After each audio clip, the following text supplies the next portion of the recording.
ভালোবাসা আর বিশ্বাস থাকলে হাজারো বাধা পেরিয়ে প্রিয় মানুষটিকে সাথে নিয়ে পরিপূর্ণ হওয়া যায়। আমি তো শুধু স্বপ্ন দেখেছিলাম ভালোবেসে ছোট্ট একটা নেট তৈরি করব, যেখানে আর যাই হোক ভালোবাসার অভাব কখনো থাকবে না, যার প্রতিটি দেয়াল জুড়েই শুধু থাকবে আমাদের অজানা হাজারো স্মৃতি। সেই স্বপ্নটা পূরণ করার জন্য আজ এত আয়োজন। বাড়ির কাজ শুরু করার আগ পর্যন্ত জানা ছিল না আগামী দিনগুলোতে আমার জন্য কি কি অপেক্ষা করছে। আল্লাহ ভরসা করে শুরু করলাম বাড়ির কাজ। সামনের দিকে কি হবে তখনও তো জানা ছিল না, তবুও আল্লাহ ভরসা করে শুরু করে দিলাম। প্রতিদিন নিজেকে একটু একটু করে তৈরি করা, প্রতিদিন নতুন নতুন অভিজ্ঞতা। আমার প্রাণপ্রিয় স্বামী আর একমাত্র কলিজার টুকরো ভাই ছাড়া হয়তো এই যুদ্ধ আমি কখনোই জয় করতে পারতাম না। অনেকেই হয়তো বলতে পারেন এখানে যুদ্ধের কি আছে, নতুন পরিবেশ নতুন একটা অভিজ্ঞতা দিয়ে যখন একটা মানুষ যায় তখন যদি আশেপাশে কেউ না থাকে সেই মানুষটাই বুঝতে পারে তার জন্য কতটা কঠিন হয় চারপাশের পরিবেশ। আল্লাহ পাকের অশেষ রহমতে আল্লাহ পাক সেই ধৈর্য, শক্তি, মনোবল সবই আমাকে দিয়েছিলেন। সেই জন্যই হয়তো এই পর্যন্ত আসতে পারছি, নয়তো আমার পক্ষে কখনোই সম্ভব ছিল না। কে কি বলল, কে কি ভাবলো সেই চিন্তা না করে আল্লাহর উপরে ভরসা করে আর স্বামীর সহযোগিতায় আমি আমার বাড়ির কাজ আল্লাহর রহমতে ফুলফিল ভাবে কমপ্লিট করতে পারছি। এটাই আমার জীবনের বড় একটা প্রাপ্তি। আমি নিজে দাঁড়িয়ে থেকে আমাদের দুজনের স্বপ্নটা একটু একটু করে পূরণ করতে পেরেছি, এটাই আমার জীবনের সব থেকে বড় সার্থকতা ছিল।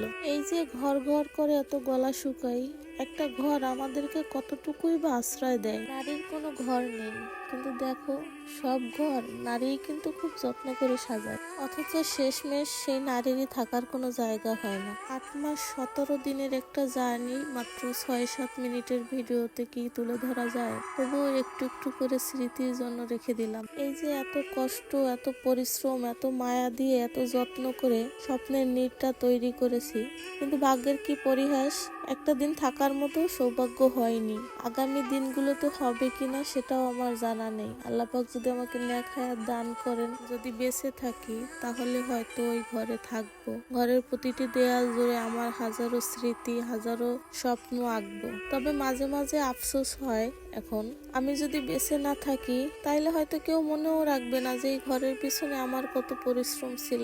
তবে আমার আজকে এই ভিডিওর মধ্যে আমার হাজবেন্ডকে একটু অনুরোধ আমার থাকবে, আমি তো আমার স্বার্থের জন্য, আমার প্রয়োজনে, আমার শখে, আমার স্বপ্ন পূরণ করার জন্য আমি আমার ঘরের পিছনে অক্লান্ত পরিশ্রম করছি।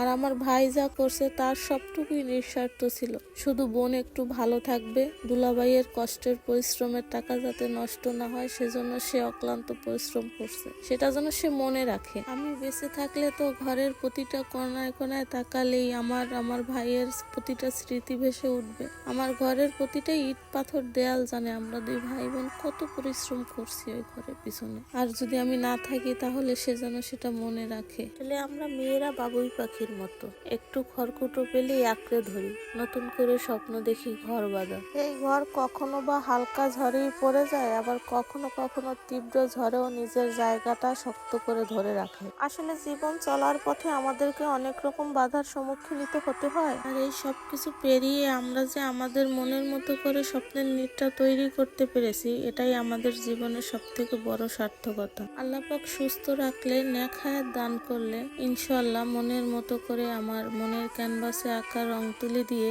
প্রতিটা দেয়াল আমি সাজাবো। আমাদের টুনাটুনির স্বপ্নের যার প্রত্যেকটা ধাপ, প্রত্যেকটা রুম আমাদের মনের মতো করে আমরা সাজিয়েছি। এখনো অনেক অনেক কাজ বাকি আছে, যেগুলো আস্তে আস্তে সময় নিয়ে করতে হবে। শূন্য থেকে শুরু করে এই পর্যন্ত যে আসতে পেরেছি, এটাই আল্লাহ পাকের কাছে হাজার হাজার শুকরিয়া। যেখানে এই বয়সে সবাই সংসার করবে ভাবে, সেখানে আমরা আল্লাহর রহমতে সংসারটা একটু একটু করে গুছাচ্ছি, এটাই সব থেকে বড় প্রাপ্তি আমাদের জীবনে। পরিবারের চাহিদা মিটিয়ে নিজেদের স্বপ্ন একটু একটু করে পূরণ করার চেষ্টা করছি। এখনো যে বাড়ির কত কত কাজ বাকি আছে, ডেকোরেশন তো পরের কথা, তার বাহিরেও অনেক অনেক কাজ এখনো বাকি আছে, যেগুলো সবকিছু এখনো আমরা গুছিয়ে উঠতে পারিনি। আর এই কাজগুলোর জন্য আমাদের এখনো অনেকটা সময় লাগবে, তারপরে হয়তো সবকিছু সামলে উঠতে পারবো। তবুও চেষ্টা চেষ্টা করেছি মোটামুটি যাতে একটু থাকার মতো পরিবেশ তৈরি করা যায়, সেটারই চেষ্টা চলছে। আমার ইচ্ছাই ছিল মোটামুটি থাকার মতো একটা পরিবেশ তৈরি করে তারপর সবাইকে নিয়ে এক জায়গায় বসে একটু ডাল ভাত খাবো। আর তার জন্যই এত আয়োজন। আমার ঘরের প্রথম বাজার আমার ভাই নিজ হাতে করে নিয়ে আসছিল। এটা খুব আনন্দের ছিল। তারপরে সবাই মিলে সবকিছু গুছিয়ে একবেলা খাওয়ার আয়োজন করলাম। কাটাকাটি, রান্না বান্না, খাওয়া দাওয়া সবকিছু যেহেতু ঘরের মধ্যেই হবে, সেই জন্য আগে থেকে পুরো ঘরটা পানি দিয়ে ভালোভাবে ধুয়ে নিয়েছি যাতে একটু বালু না থাকে। অবাক করার বিষয় ছিল এই মেহমানটা, যিনি আমার ঘরের প্রথম মেহমান ছিলেন। আল্লাপাক কোথা থেকে তাকে পাঠিয়েছে আমি জানি না। তারপরে দুপুরে মিলাদ শেষে সবাই মিলে একসাথে একবেলা বসে খেলাম। আলহামদুলিল্লাহ সবকিছু সুন্দরভাবে কমপ্লিট করতে পেরেছি।